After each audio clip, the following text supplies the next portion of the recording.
tadbirkor mutaxassislarning sun'iy intellekt bilan eng katta muammosi yetarli sun'iy intellekt instrumentlarini bilmasligi emas, balki shundoq kuchli sun'iy intellektni o'ta oson va arzon narsalarga ishlatib isrof qilish. Sun'iy intellektni to'g'ri ishlata oladigan bo'lsangiz, siz o'zingizga vazir, konsultant sifatida, marketing strateg sifatida sizdan oldin siz qilmoqchi bo'lgan xatolarning 10 tasini qilib bo'lgan tajribali tadbirkor sifatida maslahatgo'yiz qilib ishlatsangiz bo'ladi. Odatda tepada aytgan odamlarimga o'xshab fikrlash uchun siz yaxshigina pul sarflab bo'lgan, umr sarflab bo'lgan, asab sarflab bo'lgan bo'lishingiz kerak. Noto'g'ri odam yollab qo'yasiz, umuman noto'g'ri odamlarga narsa sotib qo'yasiz, noto'g'ri mahsulot chiqarib qo'yasiz, ish qilib, yiqilib, turtilib, bir narsa qilib o'rganasiz. Osonroq yo'l ham bor. Bu sun'iy intellekt. Albatta sizga haqiqiy tajribani o'rnini bera olmaydi, lekin atrofingizdagi odamlardan ko'ra yaxshiroq maslahat bera oladi, yaxshiroq savollar bera oladi. G'oyalaringizni kritika qila oladi, risklarni ko'rsatadi, siz ko'ra olmayotgan nuqtalarni ko'rsata oladi. Ya'ni sizga o'tkirroq fikrlashga, aqlliroq qarorlar qabul qilishga yordam beradi. Va bu oylab, balki yillab vaqtingizni tejashi mumkin. Sizga hozir sun'iy intellektni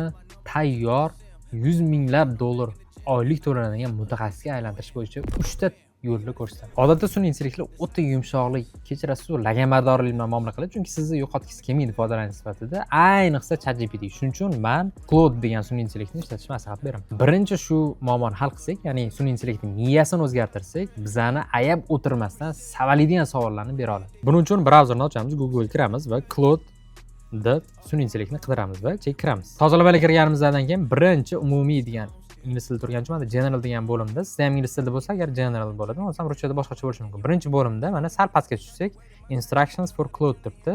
Tayyor prompt beraman, prompt kanalimda qoldiraman. Kanalga o'tadigan bo'lsangiz, prompt topolsangiz bo'ladi. Ya'ni tayyor instruksiyani, o'shani joylaysiz. Instruksiyani joylaganingizdan keyin sizga haqiqiy tadbirkor stilida javob beradi. Saqlash tugmasini bosish shart emas, o'zi avtomatik saqlanadi. Endi 5 ta yo'lga o'tamiz. Biror yangi loyiha qaror qabul qilayotganda birinchi kimga yetasiz? Yaqinlaringizga yetasiz, o'rtoqlaringizga yetishingiz mumkin. Choyxonadagi qaysidir tadbirkor o'rtoqlaringiz bo'lishi mumkin. O'shalar bilan maslahatlashasiz, to'g'rimi? Bunda eng yomon nima bilasizmi? Bizning yaqinlarimizni bizani xafa qilgisi kelmaydi. G'oyat dabdala bo'lsa ham sizga yaqinlaringiz hech qachon voy dabdala ekan, buni qilmagin, mana bunaqa xatolari bor deb turib, sizga ko'nglingizni ortgisi kelmaydi. Keyin nima bo'ladi? Siz shuncha vaqtingizni sarflaysiz, asabingizni sarflaysiz, umringizni sarflaysiz, natija agar siz bosib o'tgan yo'llarni ancha oldin bosib o'tgan tajribali, bir necha yillab tajribaga ega bo'lgan tadbirkor, falon nuqtalarda muammolaring bor, falon joyda risklar bor, falon joylarda bo'shliqlar bor, shuni to'g'rilashing kerak yoki g'oyang dabdala hozir o'xshamaydi deb turib, tayinli maslahat berganda-chi. Demak, bizga bunaqa holatda to'g'ri savol bera oladigani va haqiqatda ayamasdan ayta oladigan odam kerak yoki sun'iy intellekt.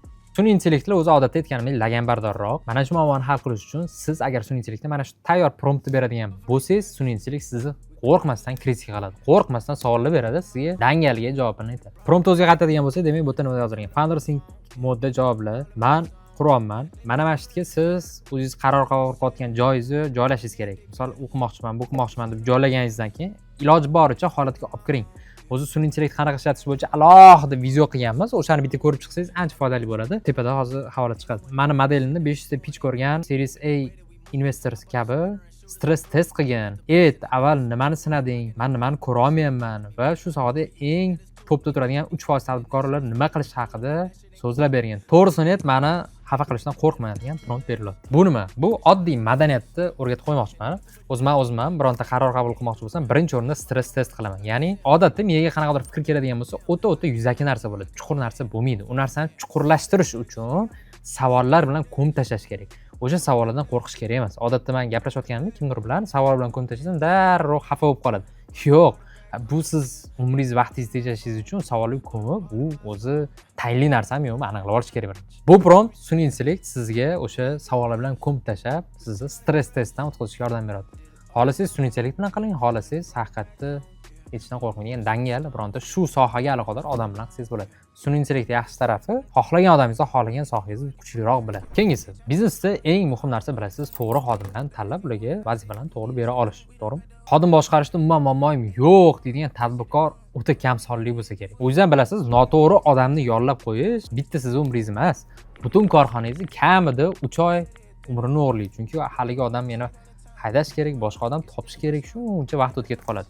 O'zi top menejmentga, top pozitsiyalarga xodim olgan eng katta muammolardan bittasi, tanishlarimizdan eshitganimiz, o'zimiz bilganimiz bo'yicha kelgan odam juda ham chiroyli gapiradi, lekin amaliyotda nima deydi, haligi gapda sheru amalda boshqa mushukcha bo'lib chiqadi. Noto'g'ri xodimni ishlatgan hech qachon xodimda muammo bo'lmaydi. Albatta, kimda? Rahbarda noto'g'ri odam olganda muammo bo'ladi. Beradigan promptim siz ishga olayotgan kasb bo'yicha 5 ta top savol beradi va raketa xodimlardan faqat gapda sher bo'lganlarni ajratib beradi. Lavozim yozasiz. Men falon lavozimga odam yollamoqchiman. Mana ekranda ko'rib turganingizdek, falon lavozimga odam yollamoqchiman deb kasbi, vazifalarni tushuntiring iloji boricha chuqurroq. Aytganimdek, qancha chuqurroq kirsangiz shuncha yaxshi, chunki sizni ishingiz, holatingiz boshqa-boshqadan sun'iy bilmaydi, miyangizga ham oqolmaydi. Iloji boricha ma'lumotni kengroq yoritib bering. Keyin A toifa odamlarni shunchaki yaxshi gapiradiganlardan ajratadigan 5 ta intervyu savolini bergin. Keyin aksariyat tadbirkorlar 3 oyda ko'radigan bitta qizil bayroqni va uni dastlabki 30 daqiqada qanaqa aniqlash mumkinligini aytgan. Ya'ni ishga olganimdan keyin, qanchadan keyin kelib chiqmasin muammosi, o'sha kelib chiqadigan muammoni hozirdan aniqlaydigan savollarni bergan. Buni o'ziga xohlagancha moslashtirsangiz bo'ladi. Savolni 5 ta emas, 10 ta qiling, 20 ta qiling, yana nimadirlar qo'shsangiz bo'ladi. Asosan mohiyatni bu yerda tushunsangiz bo'ldi. Keyingisi tadbirkor eng katta yo'qotadigan narsasi bu pul emas, balki vaqti va umri. Ya'ni bir kunda qabul qilinishi bo'lgan qarorlar oylab, yillab cho'zilishi. Men xodim olaymi, yo'qmi? Falon narsani hozir qilaymi yoki 1 yildan keyin qilaymi va hokazo. Eng yomoni noto'g'ri qaror emas, umuman qabul qilinmagan qaror. Vaqt ketaveradi, siz bo'lsa imkoniyatlarni yo'qotib qo'yasiz. Hozir beradigan promptim o'sha qaror qilish tezligini yana ham sizga tezlashtirishga yordam beradi. Bu 3 qismga bo'linadi. Birinchi qismi xato qilsam nima yo'qotaman o'zi. Ikkinchi qismi men hozir o'zim nimani optimizatsiya qilaman o'zi. Tushuntiraman optimizatsiya nimaligini.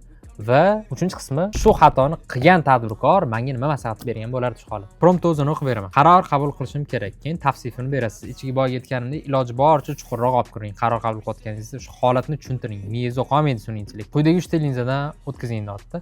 Xato qilsam nima hozirgi jarayonda buziladi? Ikkinchisi hozir nimani optimizatsiya qilyapman va aslida nimani optimizatsiya qilishim? Optimizatsiya deganda o'zi 3 ta narsa kiradi. Pul, vaqt, asab. Ya'ni nimani qilish orqali men pul tejayapman? Vaqt tejayapman, asab tejayapman.